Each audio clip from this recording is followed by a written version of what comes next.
Bom, o Boulos está aqui, eu não sei se por Skype ou por telefone, tá por Skype.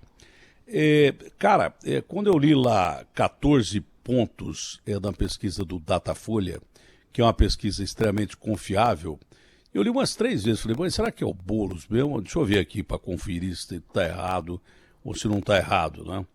Porque a virada do Bruno Covas em cima do Russomano era uma coisa que eu já esperava. O Russomano é um ótimo profissional de televisão, é um belíssimo jornalista, fala muito bem, mas quando ele vai falar em debate, quando ele dá entrevista, ele demonstra uma certa indecisão. Eu já falei aqui, dos candidatos todos que estavam ali na primeira colocação, eu convidei os candidatos todos para depois os outros falarem, né? Porque os que estão na frente teriam prioridade, para depois os outros falarem. Isso não quer dizer nada, que às vezes o cara sai que nem o Dória com 3% e ganha a prefeitura. Mas eu resolvi entrevistar os primeiros colocados para depois partir para os outros candidatos. Aliás, o Gilmar Tato vai falar daqui a pouco. Mas quando eu vi o Celso Russomano no debate, eu falei, vai levar um cacete mais violento, porque se tem uma coisa que eu entendo, é comunicação. Eu não entendo de outras coisas, mas comunicação eu entendo. E o Russomano, ou ele não tem conteúdo para ser político, ou ele não sabe falar. Em debate, em entrevista, falou aquela bobagem que morador de rua não pega Covid porque não toma banho, depois volta atrás. Então eu já esperava que o Covas superasse o Celso Russomano. Não que eu tenha nada contra o Celso Russomano, não, até gosto dele, acho ótimo profissional. E eu liguei para ele pessoalmente, como eu liguei para o Boulos hoje, e ele nem me atendeu e nem me respondeu. Então ele que vai te catar também, ele que se vire também. Eu ligo para o cara não me atende, o telefone tem 2 lados, um para ouvir, outro para responder. Se ele não respondeu, hoje eu liguei para o Boulos me atendeu. Falei, o senhor pode falar agora de manhã? Pois não, Datena. Aliás, obrigado pelo espaço e tal. Mas foi uma surpresa, assim, geral para muita gente. Para o senhor, Boulos, não foi surpresa nenhuma, né? Porque o senhor está fazendo uma campanha que me parece muito consistente. Achei legal botar a Erundina ali do lado. A Erundina foi uma prefeita muito boa, ela sempre pautou pela honestidade, boas ideias e tal.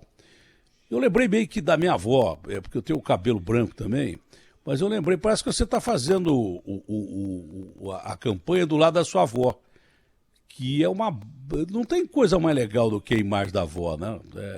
É a mãe 2 vezes e tal. E a Erundina, ela inspira realmente honestidade e tal. É legal. Mas o que o senhor especificamente atribui esses 14 pontos percentuais na pesquisa Datafolha, que para muita gente foi uma surpresa enorme. Eu não sei se para o senhor foi, eu me adiantei dizendo que acho que não foi, porque o senhor está trabalhando para isso, mas foi uma pontuação realmente para assustar quem está lá na ponta. Bom dia ao senhor, muito obrigado por atender o nosso convite, que foi de última hora.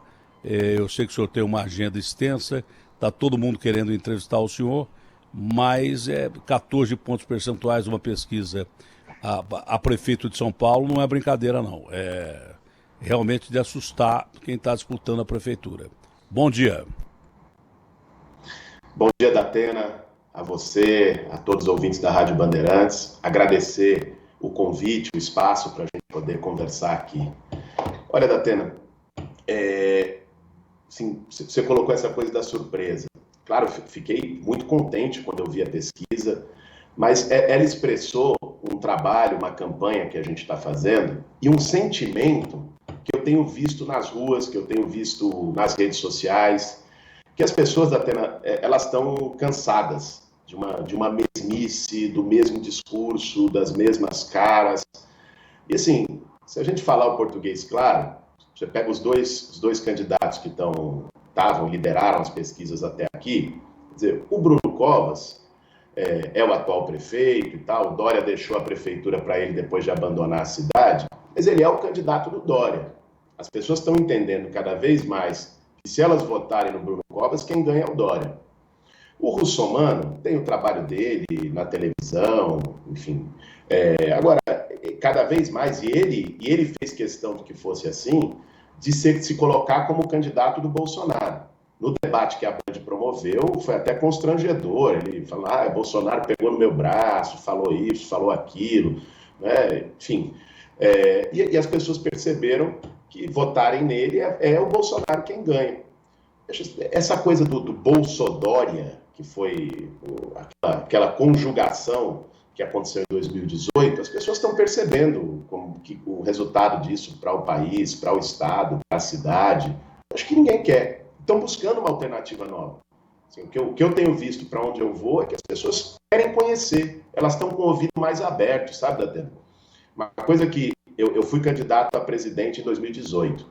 A eleição de 2018 foi uma eleição muito dura. Você tentava discutir projeto, futuro, então não tinha espaço para isso. Ninguém queria ouvir. Foi uma eleição marcada por medo, por ódio, por ressentimento.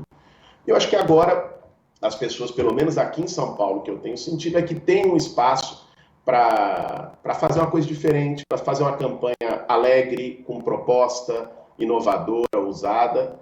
E a gente tem feito, assim, eu brinco, Datena, aqui, essa minha caminhada junto com a Luísa Erundina é a briga de Davi contra Golias. Porque se você olhar as condições das campanhas, eu tenho 17 segundos no horário de televisão. Os meus concorrentes, um tem 1 minuto e meio, outro tem 3 minutos e meio, por aí vai. Eu não tenho padrinho como governador ou presidente da República. A minha campanha tem muito menos grana do que de qualquer um deles. Não tem máquina nenhuma de governo por trás. E mesmo assim, a gente está crescendo, sofrendo um ataque danado. Nas últimas semanas, tanto o Russomano como o Bruno Covas entraram no tapetão. Foi umas 5, 10 ações na Justiça Eleitoral para tirar a postagem nossa nas redes sociais e tal.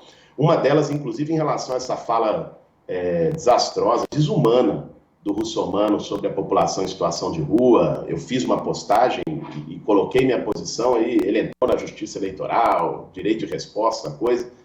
E isso está gerando um medo. O nosso crescimento está gerando um medo naqueles que hoje controlam a política de São Paulo ou estão ligados à máquina estadual ou à máquina federal. E eu acho que o mais legal disso tudo, Datena, é que tem sido um crescimento de verdade, sabe? É uma coisa orgânica, não é uma coisa forçada. Eu estou expressando quem eu sou, eu estou tendo a oportunidade nessa campanha de falar da minha trajetória, da minha vida, de desmistificar preconceitos que tinham em relação ao movimento social, ao movimento sem teto, que foi onde eu construí com muito orgulho a minha militância, de estar ao lado da Erundina, como você lembrou. Para mim, Datena, foi a melhor prefeita da cidade, ela fez coisas incríveis e tem uma trajetória de honestidade, uma trajetória ética, irreparável. Traz a experiência administrativa também para essa nossa chapa. Então, eu acho que isso está encantando muita gente. O que está sendo mais forte nessa nossa campanha não é nem tanto a questão, a prefeitura, as nossas propostas, é claro que isso é muito importante, mas é ouvir em todo lugar um negócio de que, olha, estão deixando a gente sonhar. O resgate de uma forma de fazer política com esperança, com o olho brilhando, com ousadia. Eu acho que é isso que está fazendo a gente crescer e surpreender muita gente. A sua história é uma história muito legal, nós já contamos aqui. O seu pai é um cara excepcional, um infectologista brilhante, que salva muitas vidas, um cientista e tal. Esse é o cientista mesmo, que quando pensa em vacina, ele pensa em vacina para o povo, não em politizar a vacina e nem brigar por causa de vacina, que já me torrou muito a paciência esse negócio aí.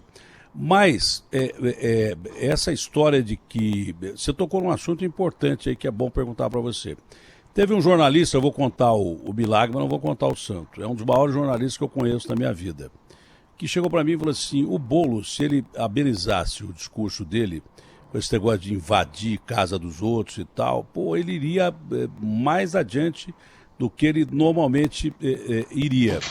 E esse jornalista falou que teve uma mesma discussão com o Paulo Freire lá atrás. Olha, você precisa ser menos radical no seu discurso. E disse que na época, você vai lembrar que é o jornalista, não precisa falar quem é, porque eu não vou falar. Você disse a ele, não, eu tenho essa convicção e pronto, acabou.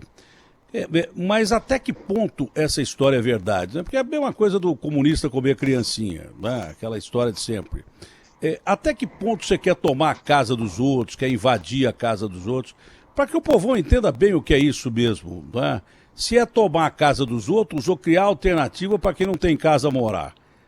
Qual é a diferença do discurso que passam e do discurso que você prega? Não é? Porque uma coisa é você entrar na casa do cara, que nem faz o crime organizado em muitos lugares, sai daí, senão eu vou te matar. Então, e outra coisa é você criar espaços habitáveis para que as pessoas morem.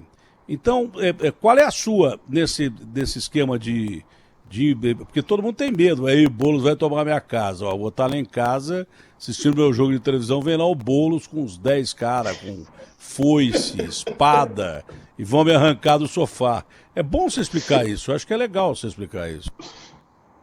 Não, muito bom, Datena. Às vezes a gente precisa dizer o que é até óbvio, mas porque a mentira, a fake news se criou nesse país, né? Então, assim, a luta que eu faço parte, Datena, que eu aderi como causa de vida para mim, né, desde muito moleque, é a luta das pessoas que não têm o básico, que não têm um teto, né, que garante a dignidade, sabe? E aí eu fui vendo, ao longo do tempo, a contradição que é. Aqui na cidade de São Paulo, só no centro expandido, Datena, tem 40 mil imóveis abandonados. Não é a casa de ninguém. Não é nem a casa da sua tia, do seu irmão, que às vezes tem 2, 3 imóveis, o que é legítimo que uma pessoa tenha e deixa lá para alugar. Não é isso, não.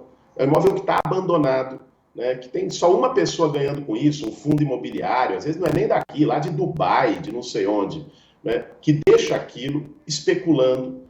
Às vezes esse imóvel deve mais IPTU, mais imposto do que o valor do próprio imóvel. Ele está em situação ilegal, que as pessoas muitas vezes não sabem, mas tem uma lei no Brasil chamada Estatuto da Cidade que define o que faz com esses imóveis que estão abandonados, que deveriam ser desapropriados, requalificados e virar moradia popular. Só que isso não acontece porque muitas vezes, Datena, o mesmo dono do imóvel financia a campanha eleitoral de político, financia a campanha eleitoral de prefeito, de vereador, de deputado, e aí a turma faz vista grossa, né, diante da ilegalidade que ele comete. Agora, você tem 40 mil imóveis abandonados só no centro expandido de São Paulo e 25 mil pessoas morando na rua, Datena. É uma das maiores populações de rua do mundo, a da cidade de São Paulo. É uma vergonha que a cidade mais rica do Brasil, da América Latina, conviva com isso e naturalize isso. Eu não acho isso normal. E eu me pergunto quem é que ganha com isso. Quem é que ganha com o imóvel lá, largado, abandonado, que inclusive gera insegurança para a sociedade? Quem é que tem coragem, quem é que se sente à vontade andando 8 horas, 9 horas da noite no centro velho de São Paulo, com aquela sensação de abandono, com aqueles espaços abandonados? Ou às vezes um grande terreno abandonado, mesmo na periferia, uma mulher passando lá à noite com risco de sofrer violência. Então, a luta do movimento não é tomar a casa de ninguém. Eu nunca apoiei isso. O movimento que eu participo nunca fez isso. Pelo contrário, é dar casa para as pessoas que não têm. Sem ter a caneta na mão, Datena, só pelo Movimento Sem Teto, junto com meus companheiros, porque ninguém faz nada sozinho, eu não acredito em salvador da pátria, mas sim, só com a luta do movimento, a gente conseguiu garantir casa para 23 mil pessoas, né? Imóveis de qualidade, com batalha, conseguindo subsídio público para construir os prédios, para fazer as casas, para fazer em regime de mutirão. É isso que eu quero levar para a prefeitura. Todo mundo tem a oportunidade de ter uma casa. O Brizola dizia uma coisa, que eu acho essa frase do Brizola linda. Quando perguntavam para ele, mas você é contra a propriedade privada, você vai tomar a propriedade dos outros? O Brizola respondia, olha, eu gosto tanto da propriedade que eu quero que cada um tenha a sua. Eu faço minhas as palavras do Brizola, não é tomar nada de ninguém na mão grande, mas é fazer a lei ser cumprida para que não tenha mais casa sem gente do que gente sem casa. É isso que eu defendo. Uma outra coisa discutida demais em relação ao IPTU, né? Tem muita gente de esquerda que fala assim, o IPTU, o rico tem que pagar mais do que o pobre. Você não acredita que se todo mundo pagasse um preço justo, poderia ser feito o IPTU pela média e a cidade ter garantida a sua renda do IPTU, que chega a ser muito questionável, né? O cara paga o IPTU, aí o cara vem e passa uma ciclovia na frente da casa dele sem perguntar para ele, porque ele está pagando o IPTU e ele é dono da testada. Testada significa o meio-fio ali. E aí o cara ia entrar na casa dele e tinha uma ciclovia na frente. Essa história de IPTU, você acha que o rico tem que pagar mais IPTU do que pobre ou não? Porque ainda faz parte do esquema de propriedade. Depois eu sei que o senhor tem uma agenda longa, só tenho mais uma pergunta a fazer. E parabenizá-lo pelos 14 pontos na pesquisa Datafolha. Já liguei para o Bruno Covas para falar, não tive resposta. Estou ligando agora para o Márcio França. O Gilmar Tato já ia falar porque estava agendado já há algum tempo. E estou ligando para os primeiros colocados aí para se manifestar, porque realmente essa pesquisa teve dois aspectos, né? A virada do Covas em cima do Russomano e os seus 14 pontos que deixaram muita gente de orelha em pé. Então a questão do IPTU é simples responder. O senhor acha que se todo mundo pagasse primeiro o IPTU direitinho e cobrasse pela média, haveria necessidade de taxar mais rico ou não no IPTU? Tatena, primeiro assim, eu sou contra qualquer aumento de imposto num momento de crise. Nós estamos numa crise que não é só de saúde pública, né? É uma crise econômica, social. Se aumentar imposto no meio da crise é loucura. Eu não, como prefeito de São Paulo, não vou fazer aumento de IPTU, né? Agora, já existe na cidade o que se chama de IPTU progressivo. E eu acho justo esse modelo, viu, Datena? Assim, alguém que mora lá no fundão do Grajaú, lá em São Miguel Paulista, lá na Brasilândia, às vezes numa casa em que a prefeitura não chega com nada, não chega nem com saneamento básico. Tem grana para pagar e não tem serviço, né? Pois é. Não tem serviço e não tem grana para pagar, né? Justamente. Então, eu acho, por exemplo, que nesses casos tem que ter até isenção de IPTU, né? Isenção de IPTU para as pessoas que não têm condição. Agora, você pega a mansão do João Dória, Datena.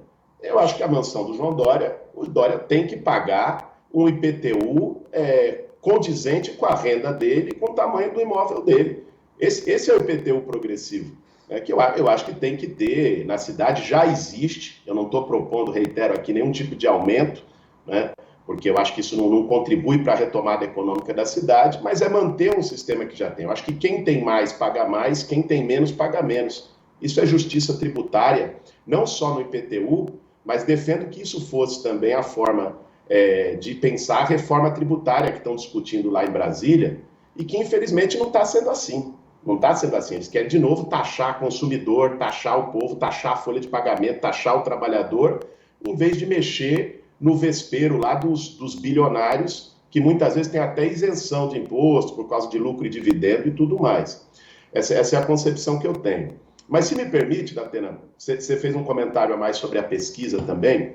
Uma das coisas que me chamou a atenção, lendo a pesquisa de ontem, foi a nossa diferença para o Russomano. Tá vendo? Há um mês atrás, o Russomano estava 20 pontos na minha frente. 20 pontos. Agora, na pesquisa de ontem, o Russomano está 6 pontos na minha frente. Então, eu acho que isso está criando um clima de virada.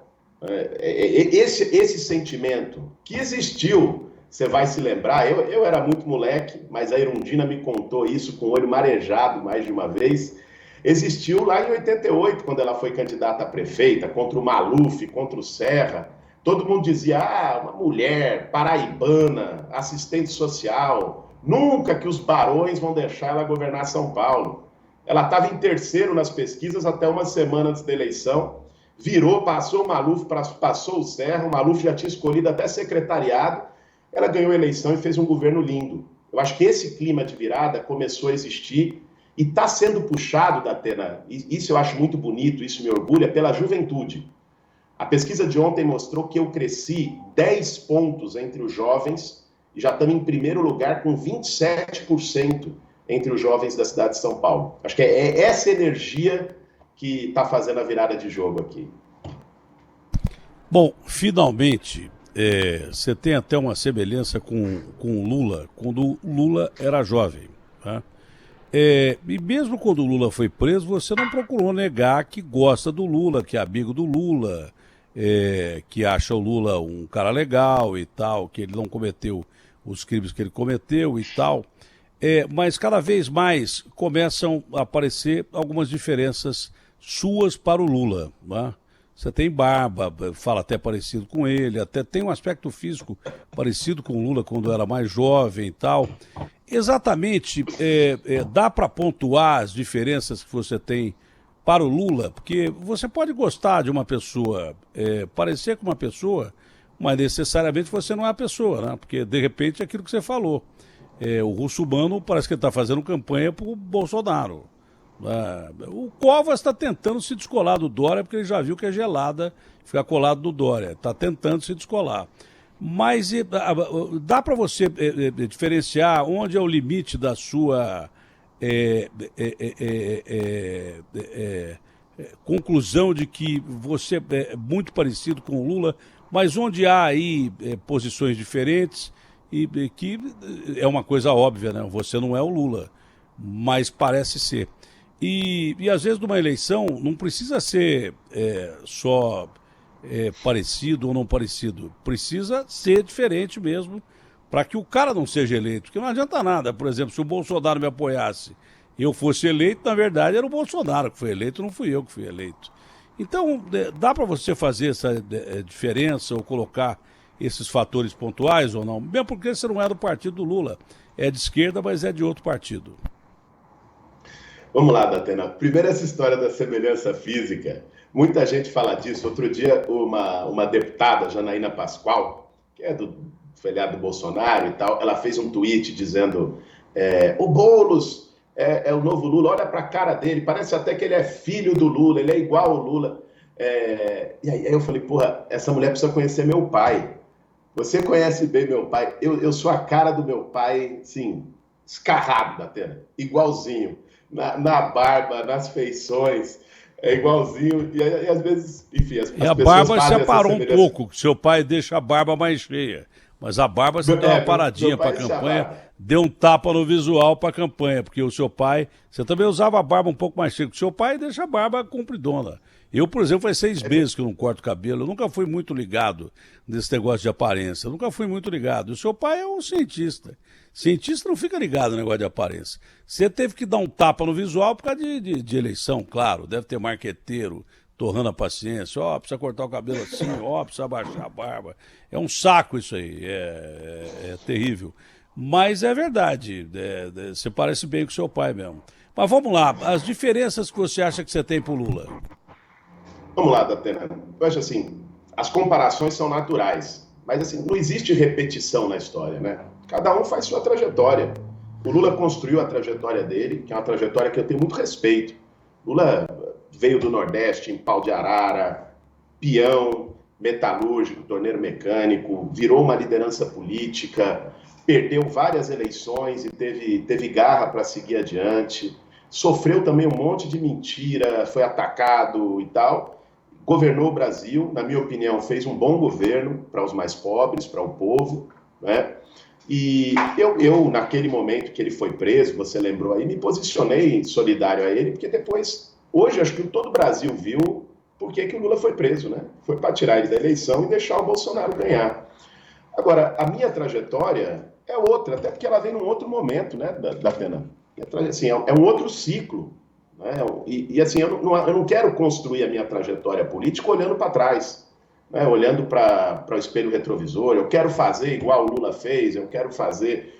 Eu acho que o Brasil de hoje tem desafios diferentes do que o Brasil de 20 anos atrás, quando o Lula entrou no governo.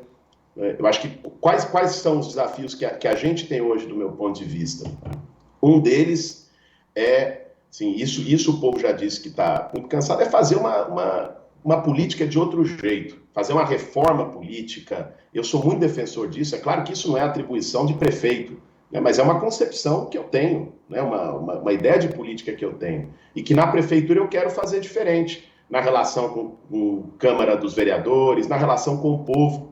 Eu acredito muito numa forma de governar que seja tratando a pessoa não só como alguém que você vai pedir voto a cada 4 anos, sabe? Tem que ter algumas pessoas que acham que democracia é apertar um botão a cada 4 anos, depois você volta 4 anos depois para dizer se você gostou ou se você não gostou. Eu acho que o político tem que se acostumar a ir para o bairro, ir para a comunidade, não só em época de eleição, para abraçar a criancinha, para fazer promessa, mas ir quando estiver governando, né? Ouvir as pessoas quando estiver governando, chamar as pessoas para ajudar a governar junto. Eu acredito muito na descentralização de poder, em orçamento participativo. Nós lançamos uma proposta, eu e a Erundina, que a gente chamou de prefeitura itinerante, que é governar também a partir dos bairros, não só fechado num gabinete, governar nas subprefeituras, ir conversar com a população. Porque para mim, Datena, pensando aqui em São Paulo, assim, quem sabe qual é o maior problema de Sapopemba, não sou eu moro no Campo Limpo. Se me perguntar os problemas do Campo Limpo, eu vou saber dizer. Agora, de Sapopemba, eu tenho que conversar com quem mora em Sapopemba. Não é um burocrata dentro de uma secretaria, ou mesmo um prefeito que vai dizer isso. Então, uma das diferenças que eu acho que esse novo ciclo político e de esquerda no Brasil, em São Paulo, tem que ter, é construir uma forma de governar mais aberta com a população, um outro jeito de fazer política. Eu defendo muito isso. E você mencionou aí marqueteiro, essa é uma diferença mesmo. A minha campanha, ela é feita, sim, claro, tem gente na comunicação, tem uma equipe que ajuda a pensar as coisas, como tem que ter, né? Agora, não tem esse negócio de marqueteiro, de maquiagem. Pra você ter uma ideia, uns 10 dias atrás, surgiu uma ideia na equipe de campanha, falou, ó, vamos fazer, o pessoal não conhece o Boulos, vamos ficar ao vivo 24 horas. Me deixaram ao vivo, Datena, 24 horas, acordando, indo comprar pão na padaria, fazendo meu treino de boxe semanal que eu faço. Virei até piada, virei até meme na rede social. E depois, enfim, acompanhando, porque é uma campanha muito transparente, ela é diferente, porque também por não ter estrutura, eu acho que também tem uma virtude de não ter estrutura. Mostra como tem que ser criativo, de verdade, né? real. Tem que ser criativo. É isso. Tem que ser criativo. Força a gente a ser ousado. Acho que essa é uma outra diferença também. Quando pensei em sair candidato a prefeito, começaram a trazer marqueteiro e tal. Primeiro dia eu arrumei um palco marqueteiro. Eu sou bom para arrumar encrenca, mas o cara começou a falar tanta coisa que eu não concordo. O cara, olha, você precisa falar mais isso para esse tipo de gente. Olha, os ricos não gostam de você. Eu falei, graças a Deus que os ricos não gostam de mim. Senão que eu tô certo, entendeu? Bom, mas enfim... Boulos, parabéns aí pelo resultado da pesquisa. Eu liguei para o Bruno Covas, ele está inaugurando um hospital. Liguei para o Márcio França, ele está numa associação, o Agostinho vai falar agora, né, que são os principais aí que estão na ponta. E o Russumano eu não sei onde é que ele está, porque nós estamos ligando para ele também. Eu não sei se está na UTI, porque o outro está inaugurando o hospital, não sei, mas é bom falar com o Russumano também. Nós vamos tentar continuando aqui. Quem quiser falar aqui, fala, porque é uma tribuna completamente livre. Agora tem uma encrenca aí. Se você passar para o segundo turno, mesmo você não ganhar, você passa a ser um sério candidato à presidência da República, talvez mais forte que o Haddad. Você acha que o PT, em algum momento, vem com você ainda no primeiro turno ou fica com o Tato mesmo? Atena, olha, eu, até por respeito que tenho a concorrentes meus que estão no mesmo campo, eu diria assim, de oposição ao Bolsonaro, de oposição ao Dória, eu não fui... Eticamente é melhor nem responder, ninguém, né? Eu acho que eticamente é melhor nem responder. É isso, eu acho que eu defendi muito a unidade, eu acho que seria importante ter uma unidade para fortalecer um projeto diferente, de combate à desigualdade, um projeto mais democrático em São Paulo. Não foi possível até aqui, espero que seja possível o mais breve, né, para que a gente possa ir com mais força para o segundo turno e caminhar para essa virada. Mas eu estou muito confiante, Datena, estou muito contente, muito confiante. Claro, sem salto alto, trabalhando loucamente todo dia. Eu sei da pancada que vem, porque quando você cresce na pesquisa também, né, vão procurar até a marca da minha cueca, né? O que não vão encontrar é dinheiro na cueca, diferente de outros aí. Mas os caras vão querer revirar a vida ao avesso. Eu não tenho nenhum problema, tenho muita transparência. Mas enfim, a gente vou estar firme, cada dia num bairro diferente. Amanhã vou ter um ato com o povo da cultura, vou estar lá no fundão da M-Boi Mirim também, numa carreata com o pessoal. Estamos conversando, fazendo esse bolo crescer.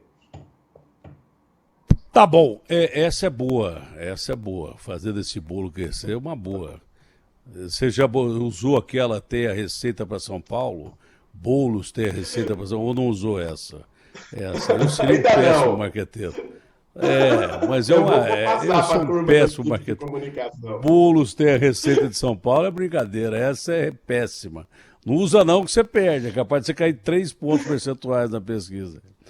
Um abraço grande e parabéns pelo resultado da pesquisa. Realmente um resultado surpreendente para a maioria das pessoas, mas é produto de trabalho e vamos ver no final que vença o melhor. Eu estou esperando os outros candidatos para falar, por isso que eu estou usando o celular aqui, não é falta de respeito, mas para dar oportunidade para todo mundo, eu estou prestando atenção, eu consigo fazer isso. Ainda consigo fazer isso, eu ouvir a entrevista e tentar me comunicar com os outros para ver se essas pessoas podem falar comigo também. São todos candidatos que merecem espaço. Daqui a pouco, como já havia sido marcado previamente, estamos ouvindo todos os candidatos. Na semana passada falou o Levi aqui. Quem falou semana passada, que você entrevistou, Agostinho? Orlando Silva. Que o Orlando falou também aqui, e todos vão ser ouvidos. Um ótimo dia ao senhor, uma boa agenda e parabéns pela campanha que está dando certo pra caramba. Um abraço grande. Obrigado, Datena. Forte abraço para você e para todos os ouvintes da Bandeirantes.